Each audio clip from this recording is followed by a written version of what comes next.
Então, salve galerinha do canal. Hoje eu vou estar mostrando pra vocês umas gravaçãozinhas que eu fiz, que a gente religou o som todinho do meu cunhado, do Vectra.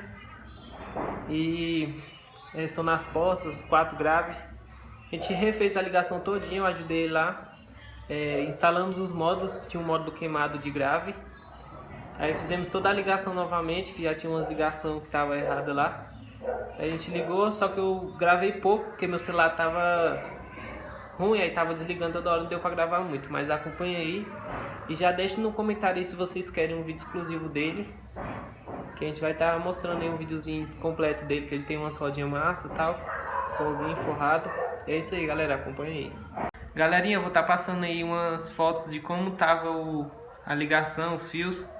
Não tava muito bom não, a gente deu uma melhorada.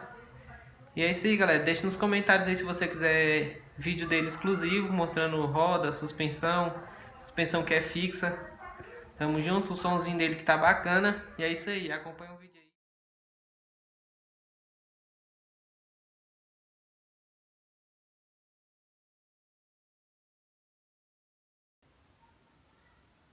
Olha aí, galerinha, tivemos que passar os fios tudo de novo.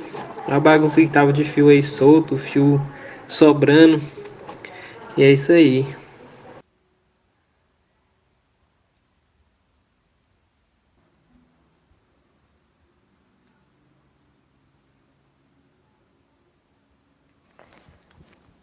Galera, já estamos fazendo a ligação dos módulos aqui, ó. A ligação dos 69, os fios que a gente já passou aí, ó. Agora é só os últimos detalhezinhos. Galera, aqui já tá tudo ligado aqui, ó. As ligações tudo feitas, os módulos tudo no lugar certinho. Depois a gente só vai estar passando um fio por...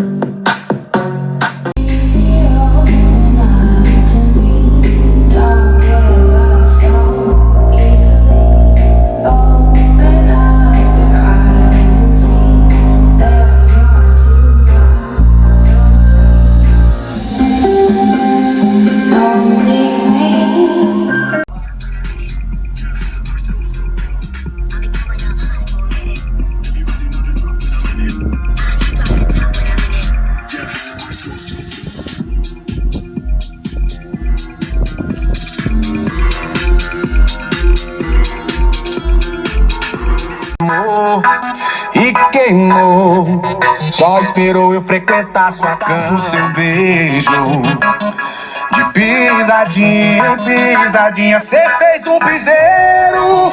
Não há quem não te queira ver, você que não me deu valor. Já